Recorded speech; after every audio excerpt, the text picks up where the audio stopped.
The robber opened his sniper rifle and loaded 2 special cartridges into the slots, then lay in the sandpit for 3 days and nights in the 100-degree heat while his companion ambushed the other side of the sandpit with a flamethrower, ready to fire. After an incredibly long wait, a money truck finally arrived not far away just as the 2 escorts were enjoying themselves. A pile of sand suddenly appeared and blocked the way ahead. The escorts instantly realized that something was wrong and immediately ripped the joystick and turned the roof camera to observe the surrounding situation. After not finding any abnormalities, the driver decisively put on the forward gear and decided to accelerate the car. But as soon as he drove into the sand, his tires sank deeply into the sand. Jesse, who was hiding, saw that the time had come and slowly poked his head out and pulled the trigger. With a gunshot, the escort was stunned and pressed the button of the machine gun to the front of the sand and soil as a frantic shooting. But instead of finding the figure of the criminals, all the ammunition has been exhausted. In a moment of desperation, they immediately activated the emergency switch and used the intercom to report the situation to the headquarters. But it was obviously too late. At that moment, another robber with a flamethrower ran to the side of the truck and unleashed a magical attack on the driver's side. The escort rushed to open the door and jumped out of the cab.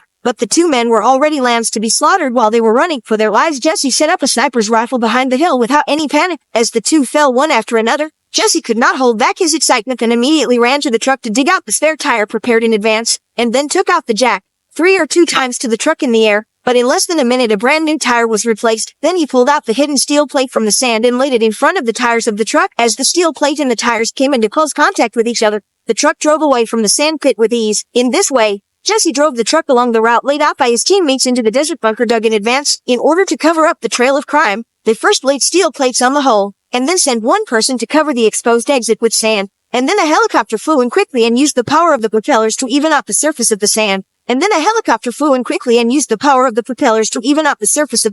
But just as their dream was about to come true, the helicopter pilot sensed something unusual, only to see a convertible sports car is rapidly approaching in the distance in order to avoid exposure of the matter. He hurriedly flew the aircraft close to stop the sports car and took out an assault rifle. The poor owner of the sports car never imagined that he was just passing by, but he died as a result. However, just as the criminals were burying the body, a police car stepped into the area again. Seeing the police car gradually approaching him, Jesse is not afraid of danger. He rushed to get into the sports car and put on the owner's sunglasses to drive to meet. But even though he acted calmly but still aroused the suspicion of the police, he searched Jesse's body for half a day but failed to find any clues. Soon a large number of supporting police officers swarmed to the scene, surrounded the hole, and launched a comprehensive search. However, with the passage of 3 days, the truck disappeared into the desert as if it had vanished without a trace, and the police had to acquit Jesse on the spot for lack of evidence. After all the police forces withdrew one by one, hidden in the dark, Jesse sneaked into the air raid shelter. The first thing they had to do was to get the money out of the truck, but the words of his companions made Jesse frown. The body of the truck is made of